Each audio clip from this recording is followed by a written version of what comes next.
At the trial, my parents froze when I walked into the courtroom. My brother screamed. The judge went pale, whispering, "My God, is that really her?" Every eye turned to me. Then I handed the judge and everything turned to chaos. The moment I pushed open those courtroom doors, time stopped. Every head turned.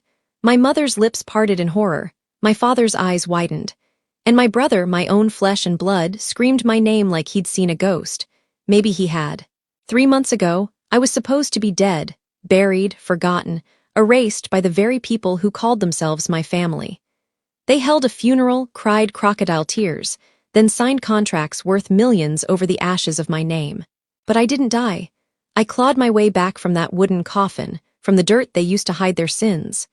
And now, standing before the judge, clutching the folder that would shatter their empire, I felt no fear, only justice burning in my veins. When I handed the file across the bench, the world exploded into chaos. I used to believe that truth could save people. That was before I learned my family's kind of truth came with blood on it. When I stepped into that courtroom, every memory of what they did to me came crashing back, the suffocating dark, the taste of dirt, the echo of shovels. They buried me like a secret, and I had become their biggest one. 3 months earlier, the world had mourned the tragic disappearance of Emma Wallace, daughter of construction magnate Richard Wallace, CEO of Wallace Engineering Group. My face had been on the news. The company's official statement called me an irreplaceable loss. I remember watching that broadcast from a cracked motel television, bandages still wrapped around my wrists, and laughing until I cried. They declared me dead. My father even stood before cameras, eyes glistening with fake grief, saying, "My daughter believed too much in ideals that don't fit the real world. He would like to be a presenter so that we can get the seating." He was right about one thing: I believed in honesty, and that's what almost killed me. When I vanished, they thought the problem was gone. The whistleblower had been silenced, the press had moved on, projects resumed, stock prices recovered. They never imagined I'd crawl out of that grave, but I did. The first month after escaping, I moved between cheap hotels under fake names. I avoided cameras, crowds, and mirrors. My reflection terrified me, pale, haunted, with eyes that didn't belong to the woman I used to be. Yet every night when I closed my eyes, I heard my brother's voice. "You shouldn't have looked into it, Emma.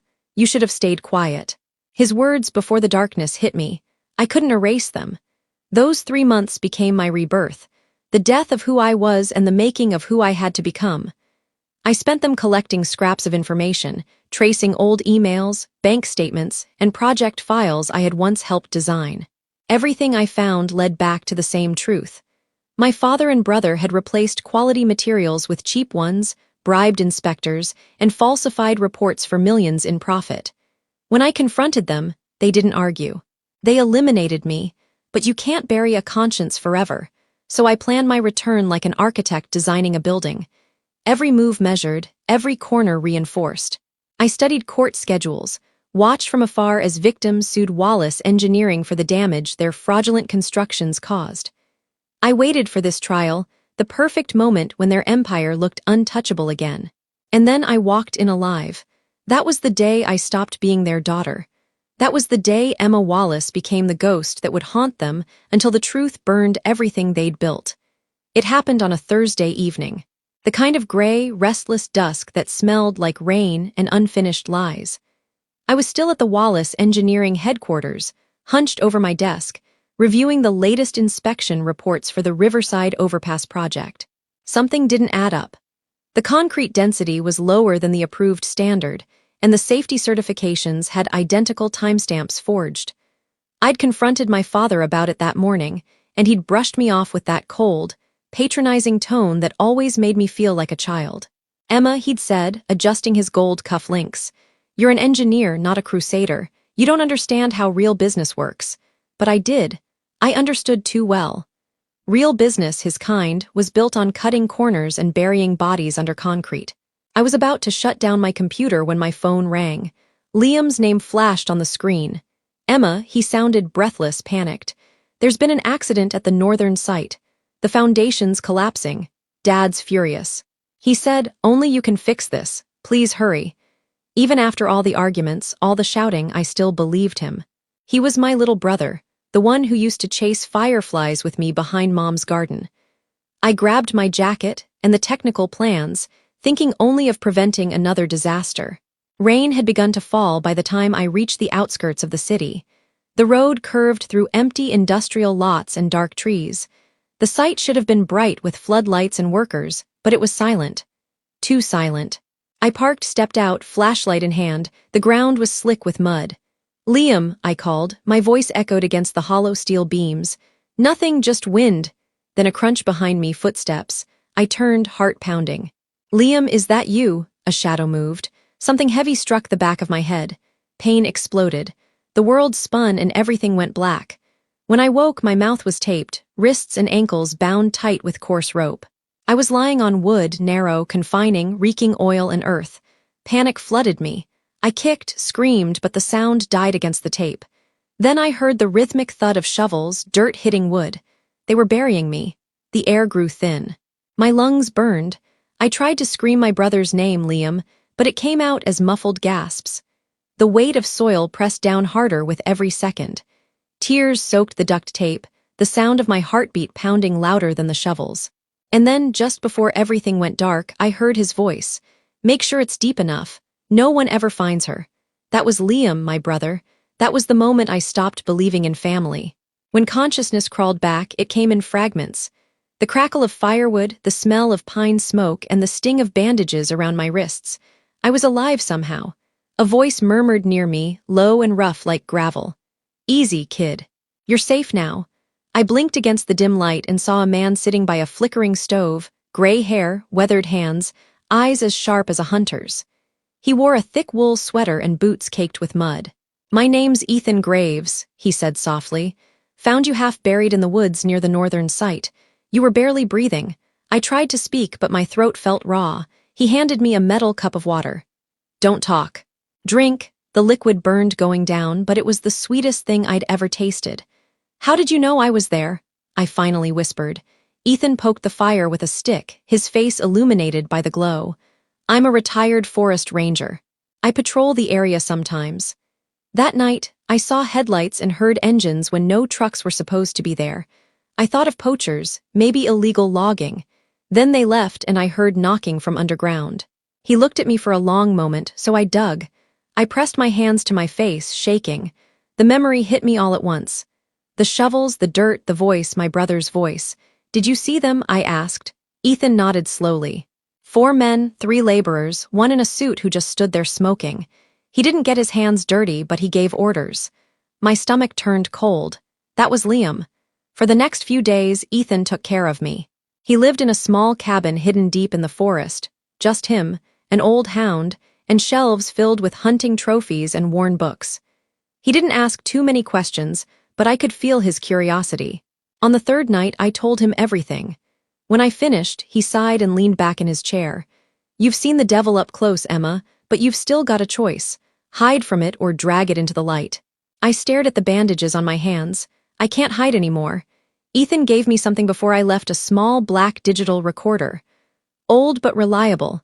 Keep this," he said. "Truth is useless unless you can prove it." As dawn broke, mist curled between the trees. I stepped out of his cabin wearing his spare jacket and boots that were too big. My body still ached, but my heart had hardened.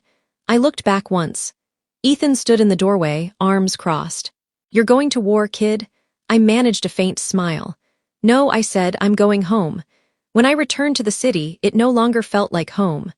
The skyline that once symbolized my family's success now looked like a monument to deceit. Every steel beam, every glass window in those towers had been bought with silence, and blood mine included. I rented a small, windowless apartment above a mechanic shop in the industrial district. The smell of oil and dust clung to everything. It was perfectly anonymous, invisible. I dyed my hair black, cut it short, wore oversized hoodies, and hid behind thick glasses. The woman in the mirror wasn't Emma Wallace anymore. She was a ghost built from fury. For the first week, I barely left the room. My head still ached from the wound, and nightmares came every night. I'd wake up gasping, clawing at invisible dirt, but fear soon turned into focus. I had Ethan's recorder, my laptop, and an old flash drive I'd taken from my office before everything went wrong. That was enough to start. Days blurred into nights as I pieced together the puzzle. I traced project budgets, compared invoices, and discovered fake subcontractors, shell companies created under my brother's name. Each document screamed corruption. Every missing dollar was a coffin built for someone else. But I needed proof that tied them to me to my death. So, I followed Liam. He hadn't changed much, still drove his silver Tesla, still wore those smug designer suits, still carried himself like the world belonged to him. I tailed him from afar through the reflection of shop windows, through crowds at coffee shops, through the tinted glass of his office building. He had a routine. Morning gym, lunch at a rooftop bar, then late-night meetings he didn't want anyone to see. One evening, he slipped into a dim bar called the Copper Fox, a place where businessmen went to make their sins disappear in expensive whiskey. I sat 2 booths away, pretending to type on my laptop while my phone recorded. Liam met a tall man with a scar across his cheek and oil-stained hands. The man leaned forward. "The job's done. No one's going to find her." Liam's voice was low, almost casual. "Good, take the rest and keep quiet." He pushed a thick envelope across the table. The man smirked. "You Wallace is sure to clean up your messes quickly." I nearly dropped my phone.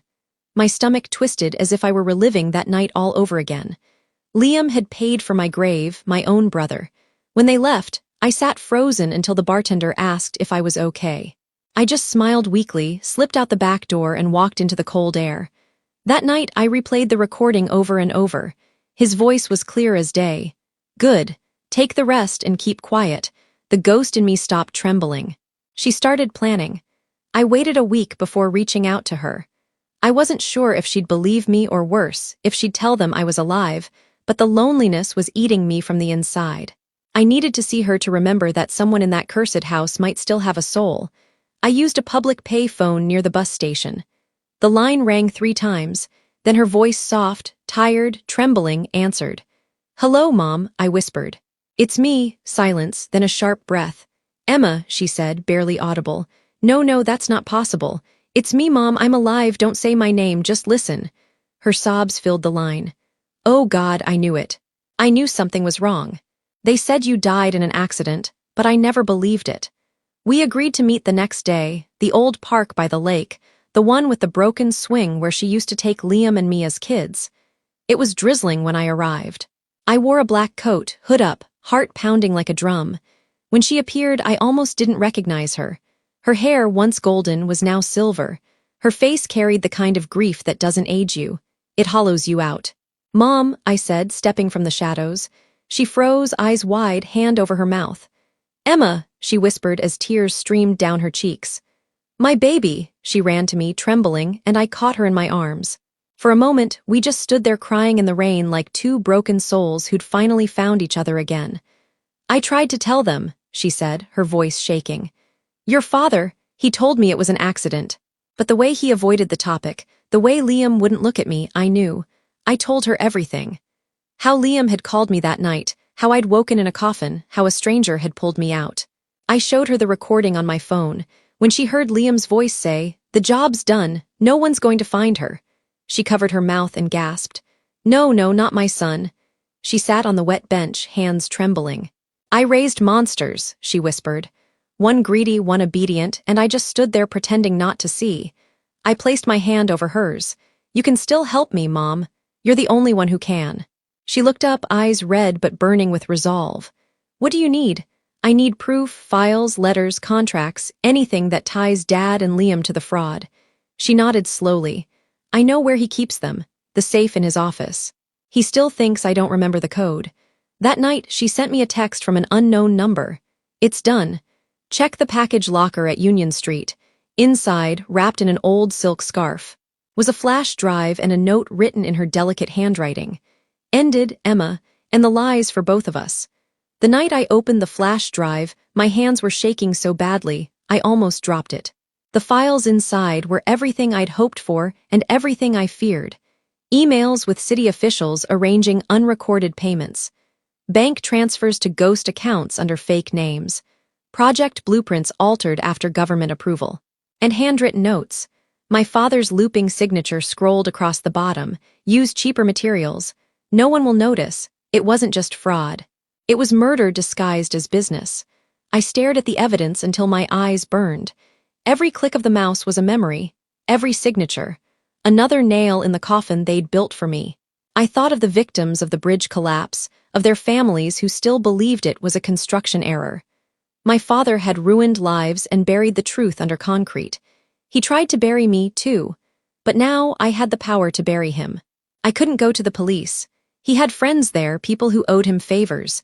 If I filed a report, it would vanish before morning. No, I needed the whole world watching. So I set the trap. I created an anonymous email account, one that couldn't be traced. Then I spent 3 nights drafting my message, rewriting it until every word dripped with quiet precision to the editors of the Washington Post and the New York Herald. Attached are files exposing criminal activities within Wallace Engineering Group, included evidence of financial fraud, bribery, and an attempted murder to silence a whistleblower.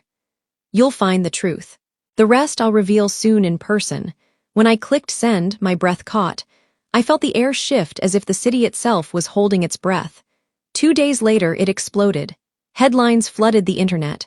Wallace Empire under investigation. Documents suggest the CEO covered up fatal project flaws. The missing daughter may be alive. I watched the chaos unfold from the corner table of a diner. Hood pulled over my face, stirring a cup of cold coffee. On the TV above the counter, my father stood before reporters, jaw clenched.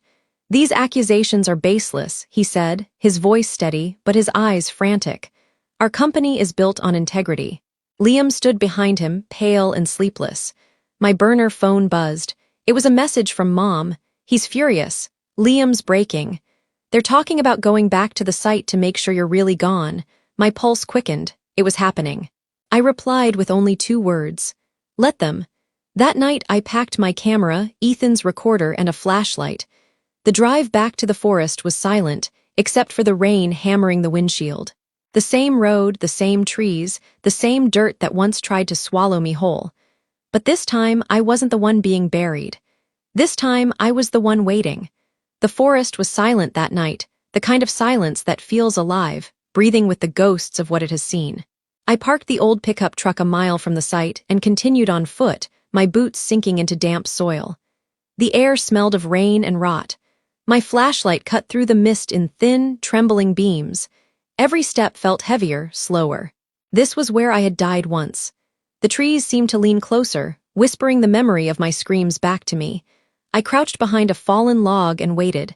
Minutes stretched, then headlights. A black truck crawled down the dirt path, tires hissing in the mud. It stopped a few yards from the clearing where they had buried me. 4 figures climbed out. 3 were laborers, the same kind of men Liam had once hired to do the dirty work. And the 4th, my father. Even from a distance, I could recognize that proud, unshakable silhouette. Richard Wallace, still wearing an expensive suit under a raincoat like money, could protect him from the truth. Behind him stumbled Liam, flashlight shaking in his hand. His face looked thinner, haunted, as if sleep had long abandoned him. "Here," my father barked. "Start digging." The man obeyed without a word. The shovels struck the earth with hollow thuds, the sound echoing through the woods like a slow heartbeat.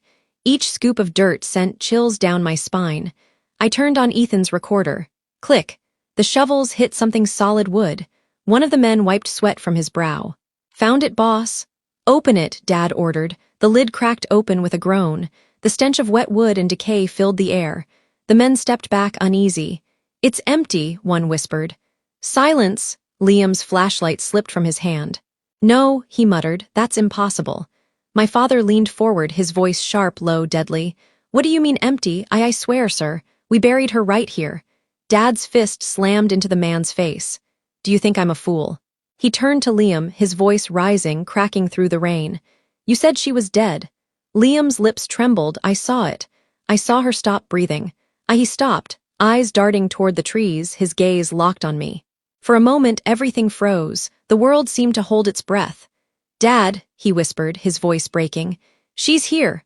My father turned. His eyes met mine, the same cold blue eyes I'd once inherited but no longer recognized. For the first time, I saw fear in them. I stepped out from the shadows, camera recording, rain glistening on my hood. "Hello, Dad," I said quietly. He staggered back. Emma, the men dropped their shovels. Liam's knees buckled. You buried me, I said. You made sure there was no trace left, but here I am, Emma. Dad's voice softened, trying to regain control. You don't understand. It was an accident. You an accident, I snapped. You ordered them to dig my grave. You called my death a solution. Liam was shaking. I didn't mean to, Dad said. I just wanted to fix things by killing your sister. I shouted. You called me crying the night of the bridge collapse. You said we had to tell the truth. What happened to that, Liam? He broke then, completely dropping to the ground, hands in his hair, sobbing. I thought you were dead, I thought. You made me dead, I screamed. The camera's red light blinked steadily. Every word, every confession caught in the rain-soaked night. Dad's mask finally cracked. Do you think this changes anything? He growled, stepping closer. I built this company. I built everything you see. You want to destroy it over a mistake. Over some ideals you don't even understand. I didn't move. No, I want to destroy the lie you built on people's graves and on mine. He lunged forward, trying to grab the camera. I stepped back, slipping slightly in the mud. Give it to me, Emma. The men froze, not daring to interfere. Liam grabbed his father's arm, shouting, Stop it, Dad. Let go, Richard roared, shoving him aside. But Liam stumbled backward, hit the side of the truck and collapsed, crying out in pain. I pointed the camera squarely at my father. Smile for the world, Dad. This is the last time anyone calls you respectable. He froze, breathing hard, eyes darting between the lens and my face. Then slowly his shoulders dropped. He saw it in my eyes, the finality. Emma, he whispered, voice trembling now, I didn't mean to lose you. It is a cell code intermining. You already did, I said, my voice breaking. The moment you decided your empire was worth more than your family. For a long second, no one moved. Rain hissed through the trees. Then I turned off the camera, slipped it into my jacket, and stepped back. I'll see you in court, I said. The headlights flared, cutting through the mist as I walked away, their shouts fading behind me. My heart pounded, but I didn't look back because this time I wasn't the one being buried. This time I was the one holding the shovel. The courthouse was overflowing that morning. Reporters crammed shoulder to shoulder, victims holding banners, cameras flashing like lightning. The air buzzed with that heavy tension right before a storm breaks. I stood outside for a moment, watching the rain streak down the tall glass doors. My reflection stared back at me, pale, sharpied, unrecognizable. The woman in the mirror wasn't a victim anymore. She was the reckoning. When I finally stepped inside, everything stopped. Gasps rippled through the courtroom as I walked down the aisle. My heels clicked softly against the polished floor. The same sound I'd heard in nightmares, only this time it was real, deliberate. My mother was seated near the back, her hands clasped tightly, eyes wide and wet. My father sat at the defense table, jaw clenched, flanked by lawyers in expensive suits. Beside him, Liam looked like a ghost, pale, trembling, eyes rimmed red. The judge adjusted his glasses, stunned. Miss Wallace, is that really you? Yes, Your Honor, I said, my voice steady. My name is Emma Wallace, and I was buried alive by the people sitting right there and very in the first. A collective gasp tore through the room. My father tried to stand, but his lawyer pulled him back. She's lying, he barked. She's delusional. I ignored him and set a thick brown folder on the judge's bench. This is everything: financial fraud, bribery records, and evidence of attempted murder. The judge's hand trembled as he opened the first page. You're saying these are authentic? They're signed, I said coldly, by him. I pointed straight at my father, then I pressed play on Ethan's recorder. Liam's voice filled the courtroom. The job's done. No one's going to find her. Gasps, murmurs, cameras flashing. And then another recording, my father's voice filled with venom. If she talks, everything collapses. Make it disappear. Mom covered her mouth to muffle a cry. Liam buried his face in his hands, shaking violently. The judge slammed his gavel. Order, order in the court, but there was no order left. Reporters shouted questions. Lawyers scrambled. I just stood there breathing, every muscle trembling, but every word cutting like a blade. I turned toward my family, if I could still call them that. 3 months ago, I said, you called me naive. Said I didn't understand real business. You were right. I didn't understand that business could mean murder. I didn't understand that greed could make a father bury his own daughter alive. My voice cracked, but I kept going. You took everything from me. My career, my future, my faith in love and blood, but you didn't take my will to fight. I survived the grave you dug for me, and now you'll face yours." Liam stood abruptly, shouting, "Stop it, please!" Tears streamed down his face. "I didn't mean to. I thought you were dead. I swear. Dad made me sit down." My father roared, slamming his fist on the table. The judge banged the gavel again. "Enough," he thundered. "Given the evidence presented, the court orders immediate suspension of civil proceedings and the opening of a criminal investigation against Richard and Liam Wallace for conspiracy, fraud, and attempted homicide." Chaos erupted. Reporters flooded the aisles. Victims applauded, crying. The guards moved forward to escort my father and brother out. Their protests drowned beneath the roar of the crowd. My father looked back at me one last time. His once commanding face was pale, defeated. "Emma," he said quietly, "you destroyed everything." "No," I replied. "You did." Liam's voice cracked as he was dragged away. I'm sorry, Emma." I didn't answer, I couldn't. When the judge finally adjourned, the sound of the gavel echoed like thunder in my chest. Final, merciless, liberating. Outside the courthouse, sunlight finally broke through the clouds. Reporters swarmed me, microphones thrust forward, but I barely heard their questions. My mother appeared beside me, her hand trembling as she reached for mine. "You did it," she whispered, tears shining in her eyes. "You came back," I nodded. "For you, for me, for everyone they hurt." We stood together on the courthouse steps as the flashbulbs erupted around us. But for the first time, I didn't flinch. Weeks later, the verdict came. Richard Wallace, life imprisonment without parole. Liam Wallace, 30 years for conspiracy and attempted murder. The Wallace empire crumbled overnight. The buildings, the projects, the reputation, all gone like dust in the wind.